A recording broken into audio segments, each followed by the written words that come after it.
제가 이제 다음 주에는 신분 검사고요. 그 다음 주에는 이제 제가 임 법회입니다. 그래서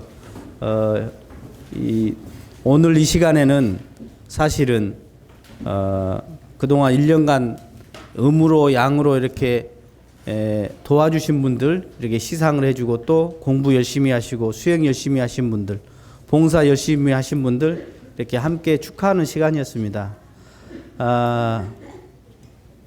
제 생각에 이분들이 나름대로 맡아서 해주지 않으셨다면 참 썰렁한 교당이었을 것 같아. 그죠? 뭘 하려고 해도 돈도 없고 뭐 하려고 해도 사람도 없고 손도 없고 뭐 썰렁하게 교당을 다닐 수밖에 없는데 이분들이 다 합력해줘서 사회도 봐주고 맞이도 해주고 또 누구는 선물도 사다주고 아까 이 록시당 받은 건 우리 청년이 록시당에 근무해요. 저기 백화점에. 그래서 희사해줬어요. 청년들 것까지. 아마 한 100여만 원어치 넘는데 희사해줬어요. 그래서 아까 같이 드린 거고요. 그래서 누군가가 이렇게 공동체로서 조금 합력해주면 서로 은혜가 된다는 거죠. 서로. 그래서 우리 교당에 이제 내년에 정말 뭔가 하나씩 또 맡으셔서 이렇게 해주시면 좋겠어요. 예를 들어서 내가 매주 뭐 청소를 어디를 밖에 청소를 하겠다. 뭐 이렇게 할 수도 있고 얼마든지 찾아서 할 수가 있지 않을까. 내년에 간사가 현재는 없습니다. 그러면 우리 성욱 교무님하고 새로 오신 교무님하고 주무님 계실 거거든요. 세 분이 어떻게 다 하기가 어려워요. 요거 아까 받으셨지만 나눠주기도 바쁘지만 싸고 이렇게 해갖고 한 것은 얼마나 일이 많았겠어요. 누군가가 했을 거 아니겠습니까? 그래서 교당을 그냥 손님으로 다니는 교도가 아니라 내가 무언가 하나씩 맡아서 내 교당으로 내 집으로 이렇게 해서 하신다면 훨씬 더 은혜로운 교당이 되고 훨씬 더 오고 싶은 서로 간에 도움이 되는 그런 도덕 공동체로서 활불 공동체로서 교당이 되지 않겠냐 그렇게 생각합니다. 맞죠? 네. 예. 나는 손님 할래. 손 들어봐. 주인 안 하고 손님 하겠다. 꿀밤을 내가 칵 때려줄란 게 그냥. 예. 제가 왜 이 말씀을 드렸냐면 보세요. 자, 순간순간 살아갑니다. 우리가.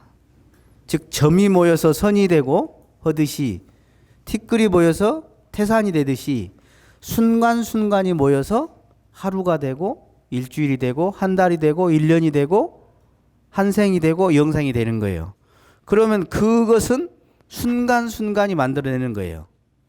그런데 그 순간이 지금 교당이든지 또는 회사든지 아니면 가정이든지 아니면 시내에서 누구하고 이야기하는 순간이든지 간에 그 순간은 소중한 내 인생을 살아가는 순간이다.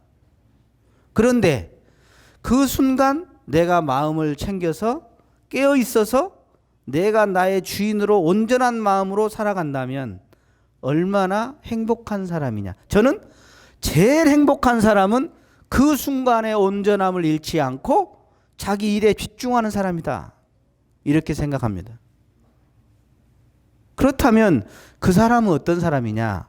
어디 가서나 주인인 사람이다. 그 말이에요. 언제나 주인인 사람이다. 나는 회사에서는 손님이고 교당에서는 손님이고 집에서만 주인이고 이건 그 손님인 순간에 내 소중한 인생의 손님이다. 이 말이에요. 내 인생을 내가 행복하지 않은 순간이다. 그래서 그 순간순간 내가 항상 주인으로서 온전한 정신이 챙겨서 내가 일심한다면 그 사람은 정말로 어디 가서나 주인일 뿐만이 아니라 어디 가서나 마음 공부를 하는 사람이 될 것이고 어디 가서나 그 사람은 주인이 될 거고 그 사람은 어디 가서나 은혜를 베풀 거고 그 사람은 어디 가서나 환영받을 것이다. 그 사람은 반드시 법위가 향상되지 않을 수 없다. 공부를 못한 사람은 그 순간순간을 놓칩니다. 그 순간순간을 핑계대고 그 순간순간을 합리화하고 그 순간순간을 조건화해요. 그러나 공부를 잘한 사람은 어떠한 환경, 어느 때든지 무처로 선이 되게 하고 주인으로서 살아간다. 한번 생각해 보세요. 제가 보니까 어떤 사람은 자기 집에서는 주인이야. 근데 회사 가서는 손님이야. 어떤 사람은 교당에서는 주인인데 회사 가서는 손님이야. 어떤 사람은 회사에서는 주인인데 집에서는 손님이야. 옛날에 내가 보니까 연봉을 30억 받는 대기업의 상무인데 상무까지 올라왔어. 근데 이혼당했어. 왜 이혼당했을까요? 집에서 손님이었거든. 아무리 회사에서 자기가 일심으로 잘했다고 할지라도 집에서 자기 역할을 손님으로 해버리니까 이혼당하는 거죠. 그래서 여기서든 물론 에너지가 한계가 있고 체력이 한계가 있으니까 조절은 해야겠지만 내 마음만큼은 어디서나 순간순간을 손님으로 방관하면서 그냥 남 구경하듯이 쳐다보지 않는 삶을 산다면 그 사람은 쭉 무시선이고 쭉 주인이고 그 사람은 쭉 마음 공부하는 동정이려의 공부인 아니겠느냐. 맞아요? 한번 눈 한번 감아봐. 나는 어디서 주인이고 어디서 손님이었는가? 한번 눈 감아봐요. 나는 어디서는 주인인가? 자식 대일 때는 주인인데 부모님 대일 때는 손님인가?